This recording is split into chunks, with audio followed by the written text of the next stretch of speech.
دیش کی طرف وہاں بہت زیادہ زمینیں ایسی ہیں جہاں پودا نہیں نکلتا. اور سنیے، آپ دیکھیں نہ دیکھیں، آج سے کئی سو سال پہلے حضرت سیدنا شیخ شرف الدین سعدی علیہ الرحمہ، جس نے موٹی سی 2 کتابیں لکھی ہیں جس کا نام گلستاں اور بوستاں ہے. حضرت سیدنا شیخ سعدی شیرازی علیہ الرحمہ اپنی اس کتاب میں لکھتے ہیں، زمین شورا سنبل بر نیارت درو تخم عمل زائے مگرداں.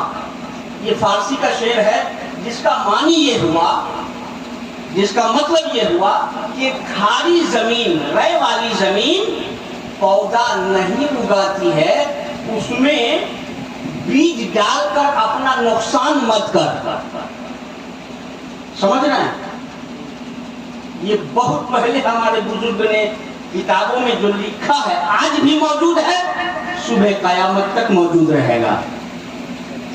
اب آپ یوں سمجھ لیجئے، اس کی تشریح فرماتے ہیں، صوفیاء کرام تشریح فرماتے ہیں، ایمان ایک کھیتی ہے. ایمان کھیت ہے. اب ایمان کے کھیت میں عمل کی بیج ڈالو گے تو تیرا یہ بیج ڈالنا سود مند، فائدے مند ثابت ہوگا جب ایمان کی کھیتی کھاری نہ ہری بھری ہو، کھاری نہ ہو، ہری بھری ہو، ترو تازہ ہو. جس طرح ترو تازہ ہری بھری زمین اور کھیت میں بیج ڈالنے سے پودا نکل جاتا ہے، ایسے ہی ایمان کو ایک کھیت سمجھیے. ایمان ایک کھیت ہے. نماز، روزے، حج، زکات، صدقات، عطیات، خیرات، نیکیاں، تمام تر اچھائیاں اس ایمان کے کھیتی کی بیج ہے. اس ایمان کے کھیتی کے لیے یہ بیج کی حیثیت رکھتی ہے. یہ اعمال اس وقت آپ کو کام دیں گے، اس وقت یہ آپ کے لیے کارآمد ثابت ہوگی جب ایمان کی کھیتی ہری بھری ہوگی. اگر ایمان کی کھیتی ہری بھری نہیں ہے تو آپ جتنا چاہو عمل کا بیج اس میں ڈالتے چلا جاؤ، کوئی بھی فائدہ پہنچانے والی نہیں. غالباً آپ کے ذہن کے دریچے صاف ہو گئے ہوں گے. ایمان کی کھیتی ہری بھری ہو، اللہ اکبر کہہ کے تکبیر تحریمہ باندھ کے 2 رکعت نماز فجر ادا کر لی تو وہ کارآمد ہوگی، اس لیے کہ ایمان کی کھیتی ہری بھری ہے، پودا ضرور اگے گا. اور اگر ایمان کی کھیتی کھاری ہو تو حضرت شیخ سعدی علیہ الرحمہ فرماتے ہیں، زمین شورا سنبل بر نیارت درو تخم عمل زائے مگرداں. ارے کھاری زمین پودا نہیں اگاتی ہے، عمل کا بیج ڈال کر اس میں اپنے آپ کا نقصان مت کر. پتا چلا یہی سے مسئلہ قرآن نے بھی بتایا، حدیث رسول بھی شہادت دے رہی ہے کہ ایک انسان کلمہ توحید لا الہ الا اللہ کو پڑھ کر مشرف اسلام کر لیتا ہے، داخل اسلام ہو جاتا ہے.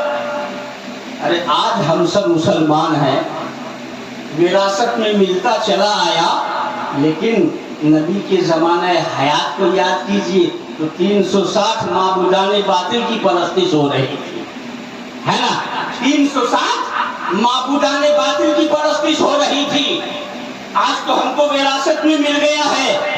اس وقت کو یاد کیجئے جب اللہ کے پیارے رسول نے اللہ کی وحدانیت کا اعلان کیا تو کچھ لوگ ایمان لائے، داخل اسلام ہوئے، کچھ لوگ باغی ہو گئے، کچھ لوگ شرکس ہو گئے، کچھ لوگوں نے ایذائیں پہنچائی، کچھ لوگوں نے تکلیفیں دی، اور جسے اللہ نے توفیق دیا تھا وہ دامن نبی سے وابستہ ہو کر کلمہ توحید کا اقرار کر لیا، مشرف باسلام ہو گئے۔ برادران محترم، جب ایک بندہ مومن کلمہ توحید کا اقرار کر لیا، مومن ہو گیا، اسلام میں داخل ہو گیا، صاحب ایمان ہو گیا، صاحب اسلام ہو گیا، اب اس کے اوپر کون سی چیز لازم ہے؟ سب سے پہلے جب ایک انسان کلمہ توحید کا اقرار کر لیا تو اب کیا چاہیے؟ توجہ ہے، توجہ سے سن رہے ہیں؟ سبحان اللہ بول دیجیے، سبحان اللہ، پیار سے کہہ دیجیے یا رسول اللہ، یا رسول اللہ۔ ایمان لے آئے، داخل اسلام ہو گئے، اب کیا چاہیے؟ ہم نے پڑھ لیا لا الہ الا اللہ محمد رسول اللہ، ہم اسلام میں داخل ہو گئے، اب ہم کیا کریں؟ اب میرے لیے کیا ضروری ہے؟ تو سنیے، پہلے آپ اپنا ہی جواب دیجئے۔ آپ کا جسم، آپ کا شریر حرکت کر رہا ہے، آپ چل پھر رہے ہیں، اٹھا بیٹھی ہو رہی ہے، کھانا پانی ہو رہا ہے، لینا دینا ہو رہا ہے، آنا جانا ہو رہا ہے، کہیں لڑائی دنگا بھی ہو جاتا ہے جو نہیں ہونا چاہیے، سب کچھ ہو رہا ہے، کیوں؟ اس لیے کہ آپ کا شریر ٹھیک ٹھاک ہے اور آپ کے شریر میں جان موجود ہے، جان موجود ہے، اس لیے سب حرکتیں ہو رہی ہیں۔ اب آپ بتائیے کہ اب آپ کے شاریرک انگوں کا سب سے قیمتی چیز کیا ہے؟ وہ ایک شخص تو بول رہے، اب آپ یہ بتا رہے کہ آپ کے شاریرک انگوں میں سب سے قیمتی چیز کیا ہے؟ آنکھ۔ چلیے بڑے بھائی نے کہا آنکھ ہے، جو بات سمجھ میں آئی انہوں نے کہہ دیا کہ آنکھ ہمارے شاریرک انگوں میں قیمتی آنکھ ہے، اس لیے کہ ہم اس سے دیکھتے ہیں جہاں۔ سبحان اللہ۔ لیکن میں کہتا ہوں یہ جیوت رہنے کے لیے نہیں ہے، آنکھ جیوت رہنے کے لیے نہیں ہے، آنکھیں دونوں نکال لی جائیں پھر بھی انسان جیوت رہتا ہے، ہاتھ دونوں کاٹ دیے جائیں پھر بھی انسان جیوت رہتا ہے، ٹانگیں دونوں کٹ جائیں پھر بھی انسان جیوت رہتا ہے، اچڑی باہر نکال دیا جائے پھر بھی انسان جیوت رہتا ہے، ایک کڈنی نکال دیا جائے ایک کڈنی پر انسان جیوت رہتا ہے۔ بولو رہتا ہے کہ نہیں رہتا؟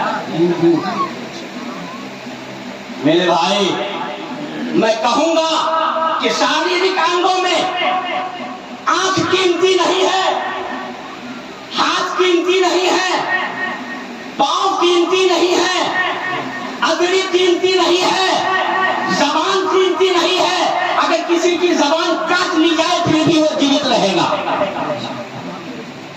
تو پھر شاریرک انگوں میں قیمتی چیز کیا ہے؟ سبحان اللہ۔ یا رسول اللہ صلی اللہ تعالی علیہ وسلم، میں گزارش کر رہا تھا، توجہ ہے نا جی؟ بس چونکہ کہنا تو مجھے بہت کچھ تھا، لیکن اتنی بات تو سن لیجئے، جو مزاج ہمارے رفیع بھائی ندوی صاحب نے دیا، مولانا صاحب نے جو مزاج دیا ہے نا، اس کو ہماری باتوں سے طے کیجئے بالکل، اس لیے میں گزارش کر رہا ہوں۔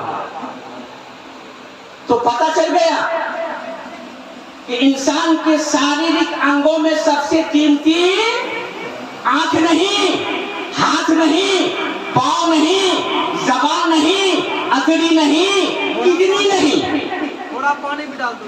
اس لیے کہ ان انگوں کے بغیر انسان جیوت رہتا ہے. سبحان اللہ. ہے نا, جیوت رہتا ہے نا. تو جب ان شاریرک انگوں کے بغیر انسان جیوت رہتا ہے تو پتا چلا کہ شاریرک انگوں میں اگر قیمتی چیز ہے تو وہ روح ہے. کیا روح ہے. روح نکل جائے تو جسم حرکت کرنا بند کر دیتا ہے نا. اگر آپ اتنی بات اچھی طرح سے سمجھ لیے